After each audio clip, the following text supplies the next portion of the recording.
Hi అండి, welcome to my one more mini vlog. పిల్లలు స్కూల్కి వెళ్ళిపోయిన తర్వాత నా డైలీ రొటీన్ ఎలా ఉంటుందో మీతో షేర్ చేస్తున్నాను. ఈ రోజు పిల్లలకైతే బాక్సులకి అన్నం చేసి ఎర్ర తోటకూర పెసరపప్పు ఫ్రై చేసి టిఫిన్ కి దోశ తినిపించి వాళ్ళని రెడీ చేసి స్కూల్ బస్ ఎక్కించేసి వచ్చేసాను. ఇంటికి వచ్చిన తర్వాత నేను వేడి నీళ్ళు పెట్టుకుని స్టవ్ గ్యాస్ స్టవ్ అంతా క్లీన్ చేసుకున్నాను.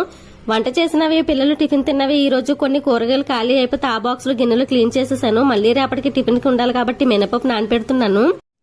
బియ్యం పప్పులు అన్ని వేసి నానపెట్టేసుకున్నాను. నేను మల్టీగ్రెయిన్ దోశలు ఎప్పుడు వేస్తాను. వేడి నీళ్ళు అయిపోతే స్నానం చేసి పూజా సామాగ్రి కడిగేశాను. ఇవి ఆరేలోపు మాపు కూడా పెట్టేసుకున్నాను. మా క్వార్టర్స్ కింద పూలు బాగా ఉంటాయి, అక్కడి నుంచే తెచ్చుకున్నాను ఎర్రమందారాలు పూజా మందిరంలో పెట్టేసరికి చాలా కలగా అయిపోయింది. ప్రసాదం ఏమీ లేదని చెప్పేసి అనారుంటే పెట్టేశాను. పూజ అయిపోయింది, ధూపం వేస్తున్నాను. ఇల్లంతా నిన్నటి వరకు వర్షాలు పడి ఇల్లు చెమ్మగా అయిపోయిందని ధూపం వేస్తే బాగుంటుందని ధూపం వేసుకుంటున్నాను. ఈ రోజు ఎందుకో చాలా తలనొప్పిగా ఉండటంతో తలస్నానం అయితే చేయలేదు. పూజ అయిపోయింది. ఓం శ్రీ సాయి నాథాయ నమః.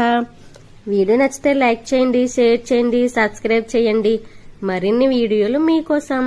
Bye bye.